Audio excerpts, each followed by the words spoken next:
You gave us the first gig, Chi. It's brutal. That's all right. That's fine. This is all online, so you can use it after. So. Yeah. Yeah, that's cool. Yeah. Cool. Might get started, eh? Yeah. All right. Well, thank you guys. Really appreciate the crowd. It didn't look like we're going to get any people here for starters, so it's good to have a few people here. So we're from. My name's Matt, and this is Bob Hand from Latitude Real Estate. We're going to talk to you a little bit about property investment and what we're seeing in the market at the moment. I'm going to introduce the great Bob Hand. He has a substantial amount of experience within the real estate space, predominantly within the land segment. How are you, Bob? Very well, Matt. Thank you. That's good, mate. I'm going to throw it over to you quickly to give the crowd a little bit of an introduction to yourself and what it is that you've done in this space, mate, because you've been in it for a while. Thanks, Matt. Yeah, I'm a bit of a dinosaur, Matt. I've been in the property industry here doing land and property developments for 42 years. I was part of a company called Oliver Hume for 20 years and sold that some years ago and started a land development company called Ellul, which I was in for a number of years, and sold out that to participate with my son in this business, Latitude Real Estate. We focus on the marketing of residential land subdivisions, medium density housing, and along with Matt, we have a company called BuyFair, which is about educating people on investment properties. So if I might start, one of the big topics at the moment is it a good time to buy or not? And the reason I raise this is because over the 40 odd years that I've been doing this, the media have never got it right. Right up to more recently in March 2019, we were all told when COVID started that the property market was going to die. There was no future in our industry, and we all panicked, there's no doubt. Even people in our industry thought the end was near for all of our businesses. And as it turned out, we saw the biggest boom our industry's ever seen. I thought 1989 was good, but the last 2 years has trumped that. It's been a massive boom. And back in 1989, when the market ended, it ended, and it was very quiet for a long time, but prices still continued to go up.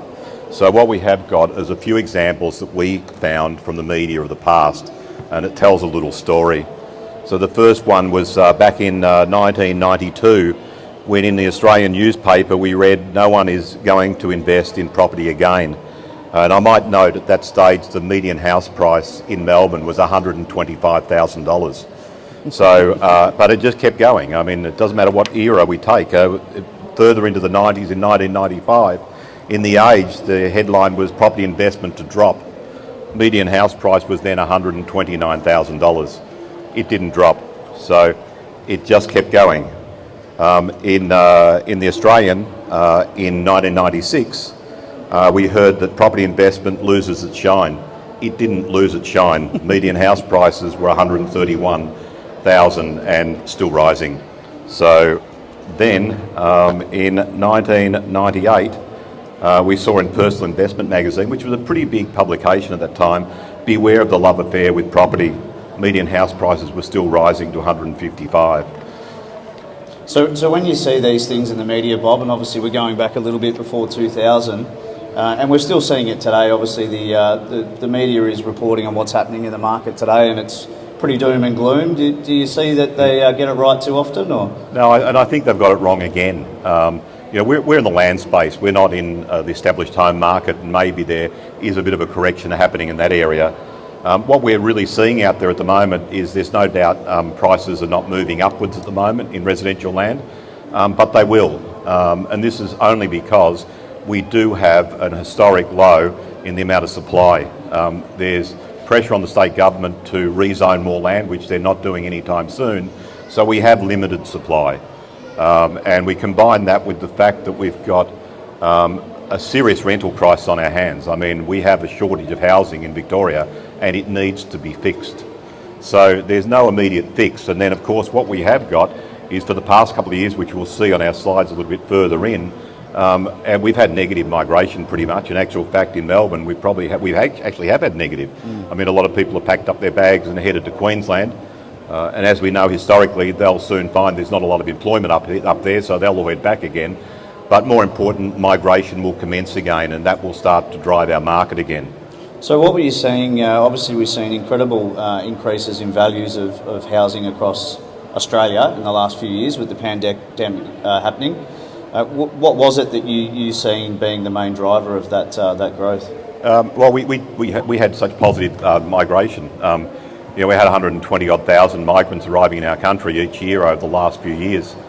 And it's interesting to note these people don't jump off a plane and go and buy a house.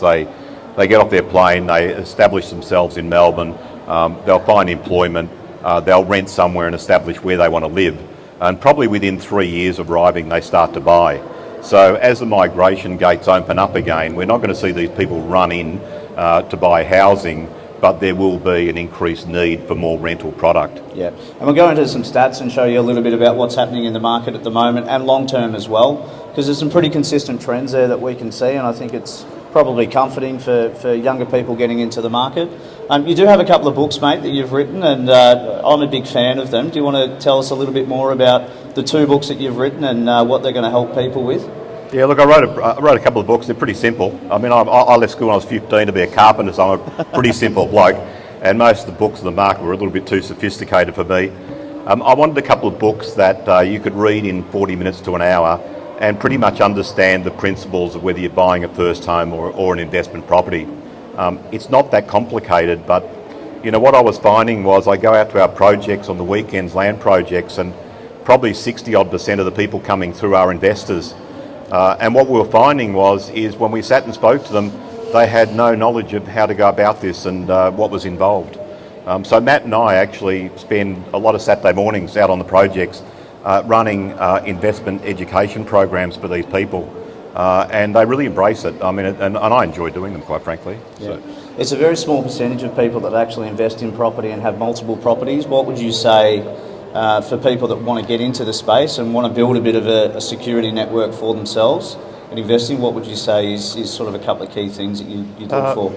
Look, I think it starts off. I mean, anyone can create wealth from property, and I think the ideas that people have is, it's not for me because I'm not on $250,000 a year. I'm only on $100,000 or $50,000 a year. I can't do it. And really, creating wealth is about multiple streams of income. And I honestly believe that if somebody's earning $50,000 a year, they're going to live in a certain house, they're going to rent, they're going to own a certain car, and they're going to live on their $50,000. If somebody's earning $150,000 a year, they're going to live in a better house, drive a better car, but they're really not going to have money left over. However, by investing in property, you can get those multiple streams of income happening where you're seriously creating wealth. And I might go back a bit, actually. Like when I bought my first home, and I'm seriously old now, but when I bought my first home, it was $12,500 I paid for my first house.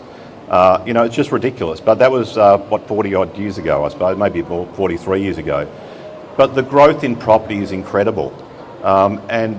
People make money from property, but they sell it and cash it in all the time. Buying property is about buying and keeping forever. You're just going to keep building that program. But even I go back to when I started in real estate, it was 1982, I think, and the blocks of land we were selling were in Endeavour Hills at that stage, and we were selling blocks of land, 750 square metre lots that you'd pay $9,000 for. And, I remember probably by the mid-80s, one night, I sold a house for $49,950, was our last house and land package under $50,000. And that night, myself and the 2 guys I was working, we had a beer and we thought, holy shit, this is it, it's all over. No one is ever going to pay more than $50,000 for a house and land out here. Yeah. And, we rocked up next week and somebody paid 51 and we were so bloody excited. So, and it doesn't seem that long ago. And you look into the 90s there when we read those out, the median house prices were only $150,000, and that was in the mid-90s.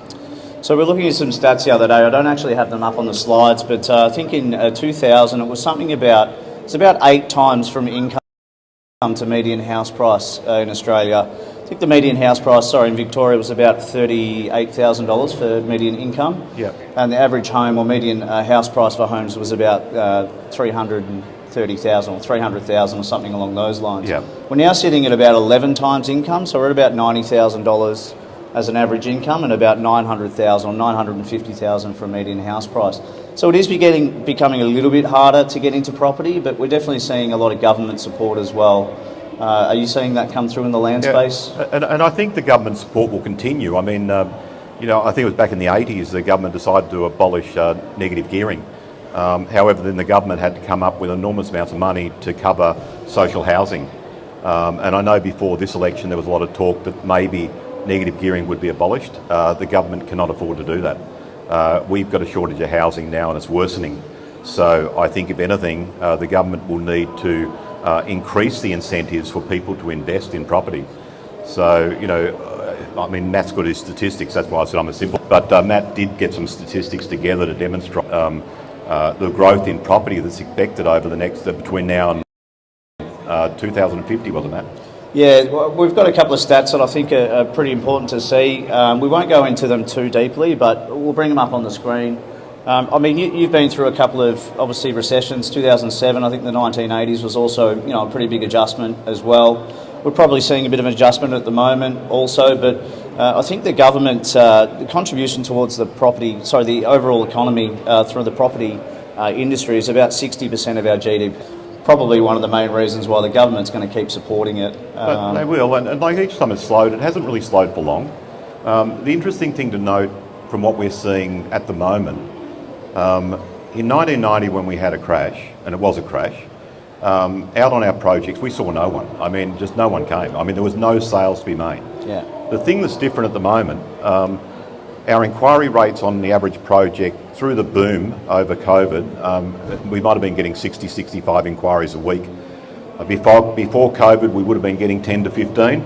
At the moment, we're probably getting 30 to 35 inquiries a week on each of the projects, which is quite staggering because that is our underlying demand. People are sitting and waiting and they want to know where interest rates are going to end. But quite frankly, interest rates are still incredibly cheap.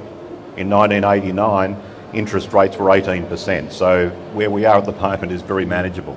Probably comes down to what you were saying about your lifestyles as well. People are used to being in this low interest rate space, and seeing that increase is a bit of a shock for them. Do you think people have maybe stretched themselves a little bit in the last couple of years? Or? Yeah, they definitely have. And I mean, I think one of the biggest things that stops people from buying, and especially if we talk about first home buyers, is first home buyers have expectations of what they want in this house.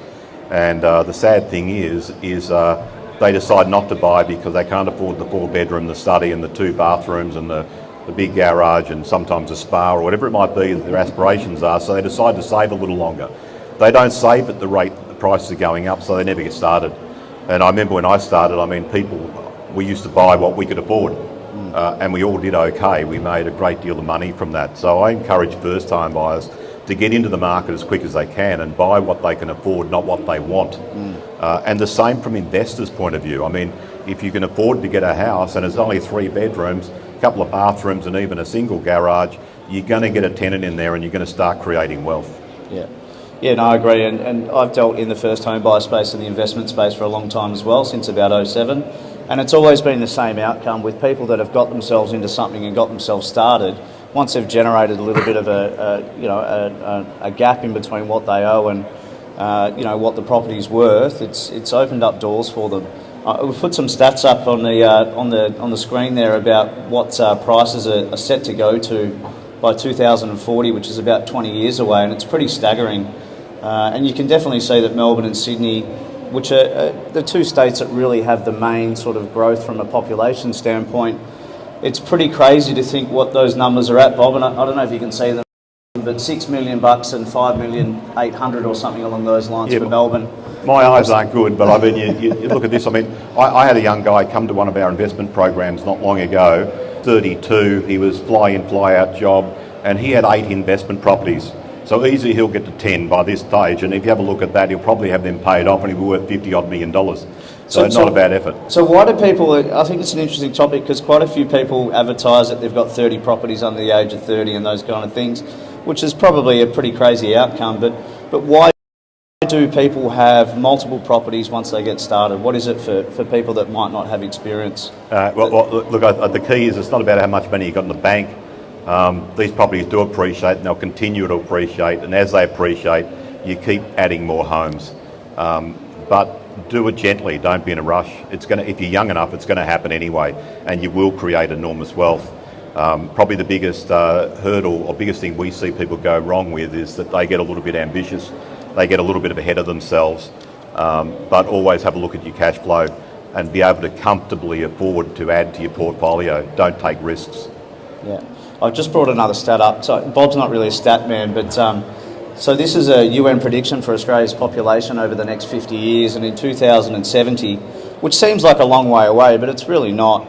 The population forecast is to be at 35 million in Australia. We're currently at 26 million, so that's about, off the top of my head, about 35% more than what we have currently. So for people that say that property prices are going to, sort of drop off for a long time, how do you see that playing out? Yeah, obviously this is where it's not possible, and this is where long term we're going to continue to see growth and probably reach those, what was it, not the UN numbers, what were the other figures you had, $5.5 million for a house. For a median house price. Yeah, I mean, whilst it's ridiculous, it's no different to when I started. When I bought my first house at, for $12,500, if somebody told me what you'd pay for that house today, it's not possible to have believed that. But population growth is what drives our pricing. And you've got to remember that there's limited opportunities to live close to Melbourne or Sydney. So these people just keep getting pushed further and further out. And it keeps driving prices upwards closer in. And areas that we think are a long way out of town today in another 10 or 15 years ain't far out at all. So, yeah, absolutely. So the forecasted numbers are 600,000 people to migrate to Australia per year, with about 400,000 people leaving. So that's a net migration income of about 200,000 people a year. Yep. And as you said, they all need homes to live in. They don't go out and buy straight away. So we can probably expect for that to be a little bit of a delayed outcome, we would think, but it's a pretty strong set of numbers. Yeah, look, I think there's a delay, but I think the thing is more and more people are waking up, and as I said before, 60 to 65% of the inquiries we're currently getting are from investors. And I think investors are getting the idea that whilst interest rates are going up, rents are going up considerably as well to cover some of those costs. So I think we'll see the smart investors re-entering the market fairly early. Yeah, so vacancy rates at about 1% currently. So how are you seeing that affecting investors? Obviously, with interest rates increasing and rental rates going up as quickly as they are. It shouldn't affect investors. I think everybody is running a little bit nervous. The feedback is people are worried about the building industry at the moment. Will my builder survive? And they're all concerns, and they're real concerns. But I think that will die down. I think we're seeing material prices will start to come back, and price will come back on building, I believe. But land prices won't come back because there's such a shortage. Yeah, absolutely. We actually want to try and get to some questions if we do have any questions in the crowd. No stress if we don't, but I might just introduce a new initiative that you and James have come up with, and I've come on board to get involved with it as well. We've got a couple of stats there that you like, but so BuyFair Property Group, why don't you tell us a little bit more about that and what we're trying to achieve with BuyFair Property Group, because I think it's a pretty cool initiative that you've created. Yeah, so the BuyFair came around through frustration with the industry, quite frankly. Some years back we were doing trips to China, selling investment properties in China, and the thing that frustrated me the most was by the time we paid all the representatives in China and what have you, we found the prices of the houses we're selling were probably $50,000, $60,000 over what they were really worth, and I felt that was very unfair. And there's a lot of that happens locally as well through selling through investment channels, and people very unaware end up paying too much for their properties. And I felt that if we could create an education program that educated people and sold people houses at the right price, then it would work very well, and we're just establishing it now. And I see it being more of a club than a selling program, because what we want to do is educate people and assist them into the future. I don't have many years left in the industry, but my son James and Matt do, where we educate, look for opportunities and grow their wealth with them. And I know, some of the areas that we're promoting at the moment, I'm confident to the point that I bought them myself. And they're little basic things. A lot of investors come in and think, I'll buy a big 500 square metre lot, but the couple that I bought recently are only on 260 square metre lots, because you're not going to get a lot more rent by having a bigger block of land. And we know historically tenants don't look after gardens, so what's the point? So we hope that with a number of advantages we're taking on, and Matt can go through the advantages, but what we're trying to do is hold people's hand and walk them through the whole process, assess their wealth position every couple of years to work out whether they're in a position to do another one, and help grow a successful portfolio for them. Yeah, I think it's really cool, and there's definitely some really good product ranges that are being created. I think that we need to also be, intelligent with how we approach investing into property. So I think things like, multiple tenancies under one roof and these kind of things will probably come about a bit more. Yep. Why don't you tell us a little bit about the Investor Centre? I'm a bit mindful of time, but that's a pretty cool concept that we're working on. It's probably 2 or 3 months from being released. Yeah, it's still a lot of work to be done on it, but what we're doing is we're building a display home in Lara, and fortunately we have neighbours being Metricon on one side and Simmons Homes on the other, which is very convenient.